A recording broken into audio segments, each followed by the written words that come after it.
Oke teman-teman, di video kali ini pertama saya akan melakukan percobaan pada bentuk dan perubahan energi dengan menggunakan aplikasi Virtual Lab. Percobaan ini dapat dipelajari pada materi IPA SD. Nah, ini ada kolom intro dan kolom sistem. Pertama kita masuk dulu ke kolom intro.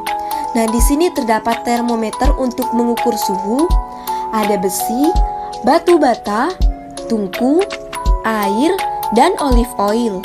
Nah, untuk pertama, kita ukur suhunya terlebih dahulu pada masing-masing air dan olive oil. Dan untuk melihat energinya, kita klik simbol energi pada pojok kanan atas. Selanjutnya, untuk melihat perubahannya, kita panaskan air dan olive oil secara bersamaan.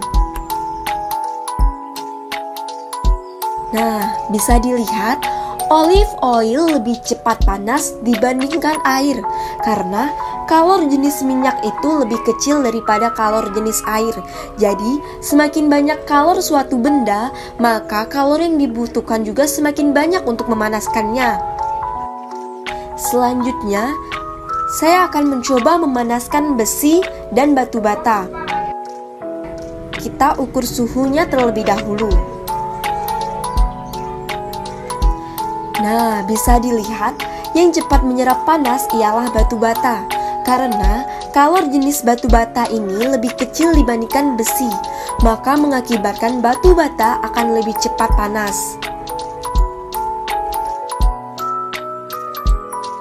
Oke, selanjutnya kita akan melihat fenomena apa yang terjadi pada kolom sistem.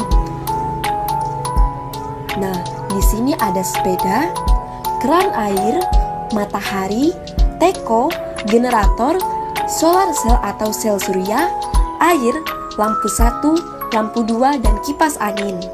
Nah, untuk melihat energinya, kita klik simbol energi pada pojok kanan atas. Putih untuk energi mekanik, biru untuk energi listrik atau elektrik, merah untuk energi panas, kuning untuk energi cahaya, dan hijau untuk energi kimia. Nah, di sini ada manusia. Manusia memiliki energi kimia, dan di sini ada generator dan wadah yang berisi air. Oke, selanjutnya kita akan mencoba orang ini untuk mengayuh generatornya. Ternyata, selain memiliki energi kimia, di sini juga manusia memiliki energi panas yang dihasilkan dari gesekan roda ini. Nah, perhatikan di sini dari energi mekanik ini diubah generator menjadi energi elektrik. Kemudian menambahkan energi panas yang ada di dalam air sehingga suhu air tersebut lama-kelamaan menjadi meningkat dan sebagian energi panas yang ada pada dalam air ini keluar atau menguap ke udara. Selanjutnya, kita coba ganti air di dalam wadah ini dengan lampu. Nah, perubahan energi yang terjadi sama. Energi kimia berubah menjadi energi mekanik, kemudian diubah generator menjadi energi elektrik, dan kemudian berubah menjadi energi panas dan energi cahaya sehingga bisa menyalakan bola lampu ini. Selanjutnya kita coba ganti bola lampu tersebut dengan kipas angin. Kita coba orang ini untuk mengayuh generatornya. Nah, kita lihat perubahan energi yang terjadi yaitu dari energi kimia menjadi energi mekanik, kemudian berubah menjadi energi elektrik, kemudian berubah menjadi energi mekanik, sehingga kipas angin tersebut dapat menyala dengan sempurna. Oke, selanjutnya di sini ada keran air, generator, dan air. Perubahan energi yang terjadi, air pada keran membawa energi mekanik, kemudian menggerakkan generator. Kemudian generator mengubah energi mekanik tersebut menjadi energi elektrik. Kemudian energi elektrik ini memanaskan air yang berada di dalam wadah ini menjadi energi panas, sehingga suhu air tersebut lama-kelamaan menjadi meningkat. Selanjutnya, kita coba ganti air dalam wadah ini dengan lampu. Perubahan energi yang terjadi yaitu energi mekanik berubah menjadi energi elektrik, kemudian menjadi energi panas dan cahaya sehingga bola lampu dapat menyala. Selanjutnya kita coba ganti bola lampu ini dengan kipas angin. Perubahan energi yang terjadi yaitu energi mekanik berubah menjadi energi elektrik, kemudian menjadi energi mekanik dan kipas angin pun dapat menyala. Oke, selanjutnya kita coba teko, generator dan air. Nah, di sini ada tungku. Oke, kita coba panaskan tungkunya. Tungkunya ini menghasilkan energi panas. Lalu, energi panas dalam teko ini keluar uap yang bentuknya energi mekanik. Lalu, menggerakkan generator dan mengubahnya menjadi energi elektrik dan kemudian menjadi energi panas sehingga suhu air di dalam wadah tersebut dapat meningkat. Selanjutnya kita coba ganti air di dalam wadah ini dengan bola lampu. Tungkunya kita panaskan terlebih dahulu dan menghasilkan energi panas. Nah, lalu energi panas dalam teko ini keluar uap yang bentuknya energi mekanik. Lalu menggerakkan generator, mengubahnya menjadi energi elektrik dan kemudian menjadi energi panas dan cahaya. Nah, lampunya pun dapat menyala dengan terang. Selanjutnya kita coba ganti lampu ini dengan kipas angin. Nah, sama halnya, tungku menghasilkan energi panas, lalu energi panas dalam teko ini keluar uap yang bentuknya energi mekanik, lalu menggerakkan generator, mengubahnya menjadi energi elektrik atau listrik, dan kemudian menjadi energi mekanik lagi. Nah, sehingga dapat menggerakkan kipas angin ini. Nah, selanjutnya di sini ada cahaya matahari.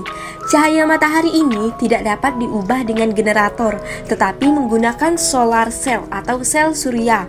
Nah, perhatikan di sini, sel surya menerima energi cahaya matahari dan diubah menjadi energi listrik.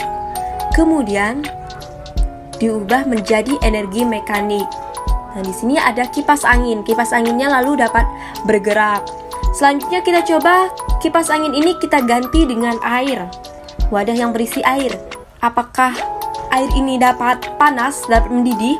Nah, perubahan yang terjadi yaitu sel surya menerima energi cahaya matahari diubah menjadi energi listrik, kemudian berubah menjadi energi panas. Nah, suhunya pun meningkat. Selanjutnya kita coba air di dalam wadah ini kita ganti dengan bola lampu. Perubahan yang terjadi yaitu, nah, sama halnya, sel surya menerima energi cahaya matahari diubah menjadi energi listrik, kemudian berubah menjadi energi cahaya dan energi panas sehingga lampu tersebut dapat menyala. Oke, nah di sini ada gambar awan dan ada keterangan sangat berawan dan tanpa awan. Apabila tanpa awan, sel surya dapat menerima energi cahaya matahari dengan sempurna. Namun sebaliknya, apabila berawan atau sangat berawan, sel surya tidak dapat menerima energi cahaya matahari. Atau dengan kata lain, energi yang dihasilkan cahaya matahari ini terhalangi oleh awan. Berikut adalah tabel pengamatan dari hasil praktikum bentuk dan perubahan energi.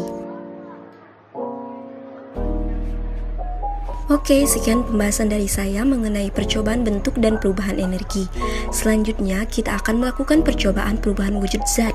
Nah, untuk lebih lanjut, yuk simak pembahasan berikut. Nah, di sini ada kolom stage, phase changes, and interaction. Yang pertama, kita akan melakukan percobaan di kolom stage. Nah, di sini ada termometer, ada atom dan molekul yang berada di dalam tabung.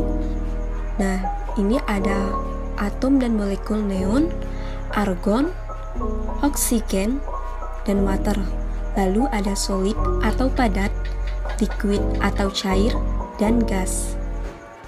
Yang pertama, saya akan melakukan percobaan dengan molekul neon dan mengubahnya dari solid atau padat. Kita lihat atom molekul neon yang awalnya padat, jika dipanaskan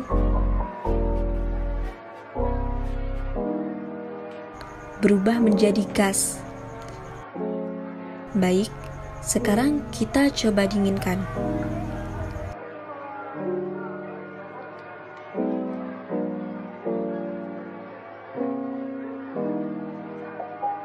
Nah, molekulnya sudah mulai terlihat memadat. sekarang sudah pada suhu 0 Kelvin, molekul terlihat sudah sangat padat. Selanjutnya kita mencoba mengubah molekul neon diubah ke cair. Jika dipanaskan akan menjadi gas. Selanjutnya kita coba turunin suhunya. Kita dinginkan.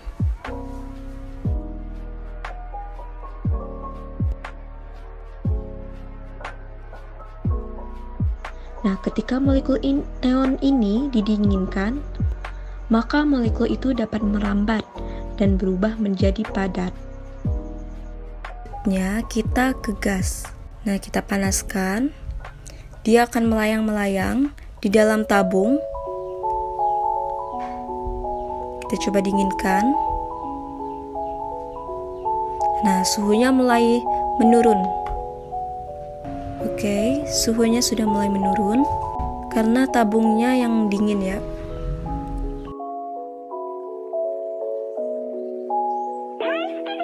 Nah, dia mulai memadat. Dia mulai memadat karena suhunya yang dingin. Sekarang sudah pada suhu 1 Kelvin, dia sudah terlihat sangat padat. Oke, selanjutnya kita beralih ke molekul argon. Dalam solid, kita coba panaskan. Nah, dia pertamanya mencair, lalu dia berubah menjadi gas. Melayang-melayang ke dalam tabung. Nah, di sini dalam suhu 256 Kelvin. Oke, sekarang kita coba mendinginkannya. Kita lihat suhunya mulai menurun. Nah, udah pada titik 100 ke bawah. Nah, dia mulai terlihat padat, mulai memadat. Nah, sekarang pada suhu 3 Kelvin dia sudah mulai memadat, sudah padat. Oke. Sekarang kita beralih ke argon dalam liquid. Nah, wujud awalnya dia itu mencair, lalu ketika kita panaskan, dia akan berubah menjadi gas. Nah, suhunya naik 200 ke atas. Oke. Selanjutnya kita coba untuk mendinginkannya.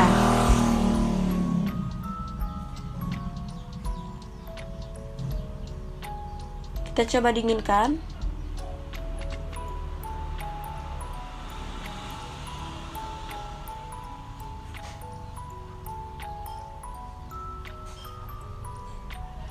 Nah, ternyata ketika didinginkan dia juga berbentuk padat.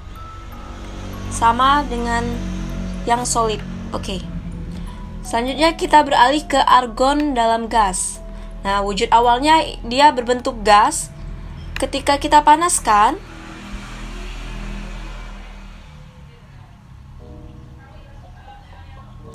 suhunya meningkat, semakin meningkat. Nah, dia melayang-melayang di dalam tabung ini berwujud gas. Oke, sekarang kita coba untuk mendinginkannya. Kita coba turunin suhunya, melihat apakah terjadi perubahan.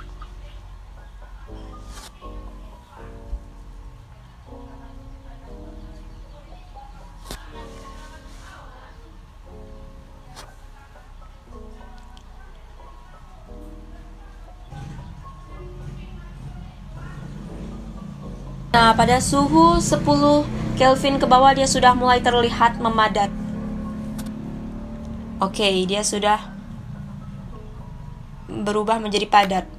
Selanjutnya kita beralih ke molekul oksigen dalam solid ya. Nah, kita coba panaskan. Suhu awalnya yaitu 27 Kelvin. Nah, kita coba panaskan. Oke, dia mulai mencair ya. Dia mulai mencair. Nah, lalu merambat melayang-layang ke atas tabung. Nah, dia mulai berubah menjadi gas pada suhu 170 Kelvin. Nah, sekarang kita coba untuk mendinginkannya, menurunkan suhunya.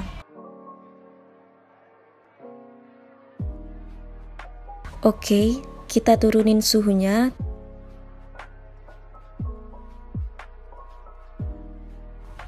Oke. Ketika suhunya sudah turun, nah ini sudah 10 Kelvin ke bawah, dia mulai berubah menjadi padat.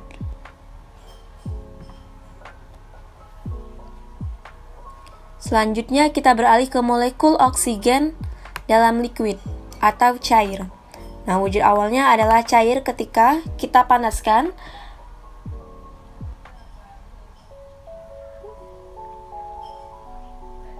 dia akan melayang ke atas, dia akan berubah menjadi gas pada suhu 130 derajat Kelvin ke atas. Nah, sekarang kita coba turunin suhunya, kita dinginkan dulu tabungnya untuk melihat apakah terjadinya perubahan wujud.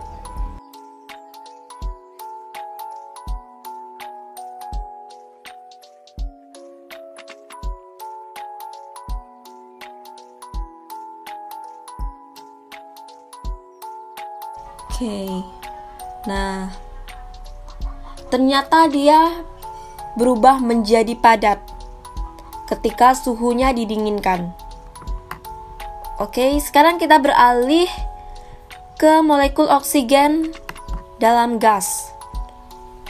Nah, wujud awalnya adalah dia berbentuk gas ya. Sekarang kita coba panaskan. Ini pada suhu 140 Kelvin. Nah, dia tetap melayang-layang ke atas. Dia tetap pada wujud aslinya, yaitu gas. Sekarang kita coba turunin suhunya. Kita dinginkan dulu tabungnya. Oke. Ini pada suhu 160 Kelvin. Oke. Dia sudah mulai turun molekul-molekulnya, dan di suhu 40 Kelvin ke bawah dia sudah terlihat memadat. Nah, ini sudah padat. Oke. Selanjutnya kita coba beralih ke molekul water atau air dalam solid. Nah, ini bentuk padatnya, bentuk solidnya. Kita coba untuk memanaskannya. Kita coba naikin suhunya. Oke, dia mulai mencair. Oh, ternyata dia berbentuk gas. Setelah mencair, dia akan berbentuk gas. Dia akan melayang-layang di dalam tabung. Oke, selanjutnya kita coba turunin suhunya.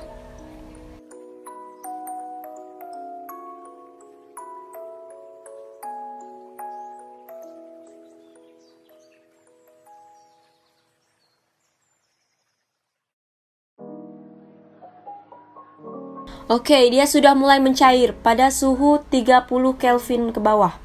Oh, dia ketika dari gas dia akan menjadi cair dan membentuk menjadi padat kembali. Ini di suhu 3 Kelvin. Sekarang kita coba molekul water dalam liquid atau cair. Nah, ini wujud aslinya dia mencair molekulnya. Kita coba untuk memanaskannya, menaikin suhunya, apakah terjadi perubahan? Ketika dipanaskan, dia yang wujud asli sebelumnya adalah cair. Ketika dipanaskan, dia akan berbentuk menjadi gas. Dia akan berubah menjadi gas. Oke. Ini sudah pada suhu 728 Kelvin. Oke, sekarang kita coba dinginkan. Tabungnya.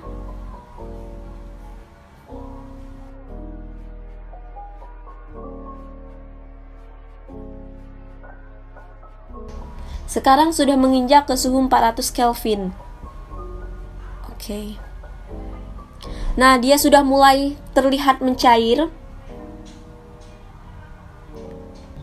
Nah, pada suhu 70 Kelvin, dia sudah terlihat mulai memadat.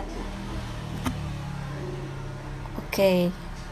Selanjutnya kita beralih ke molekul water dalam gas.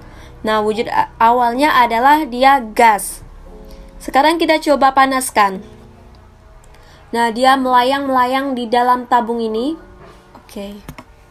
Ketika dipanaskan, dia akan berubah menjadi gas. Dia tetap pada wujud aslinya ya. Ketika dipanaskan. Ini pada suhu 915 Kelvin. Kita coba nurunin suhunya, kita coba dinginkan. Apakah terjadi perubahan?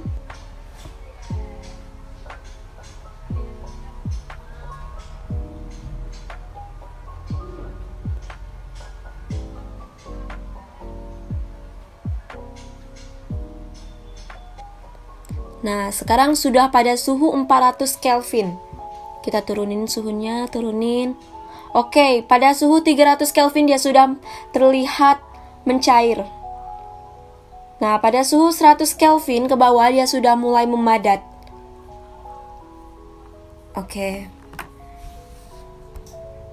Berikut adalah tabel pengamatan dari hasil percobaan yang telah dilakukan.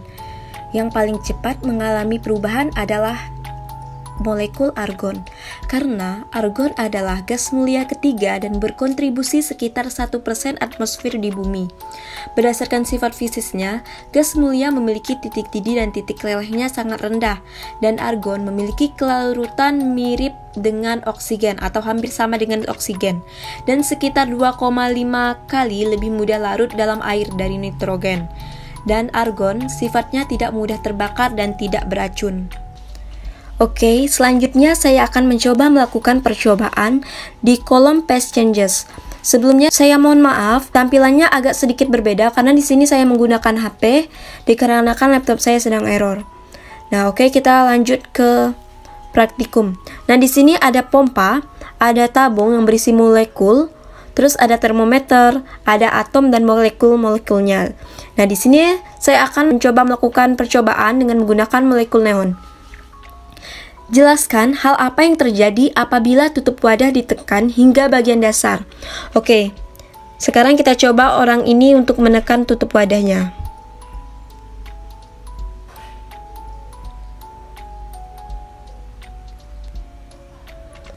Nah, sekarang kita coba panaskan. Oke. Kita coba naikin suhunya. Nah, sebelumnya padat, dia akan berubah menjadi gas. Atmosfernya pun juga akan semakin naik. Suhu di dalam tabungnya ini juga semakin meningkat, semakin panas. Nah,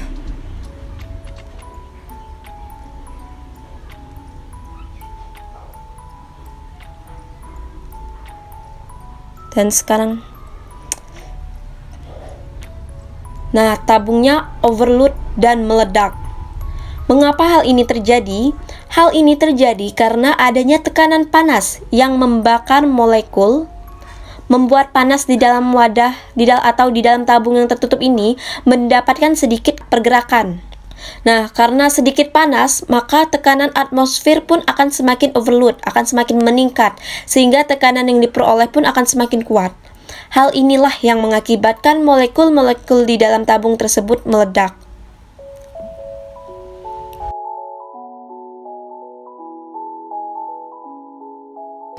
Oke teman-teman, sekian dari saya. Semoga bermanfaat dan sampai jumpa lagi.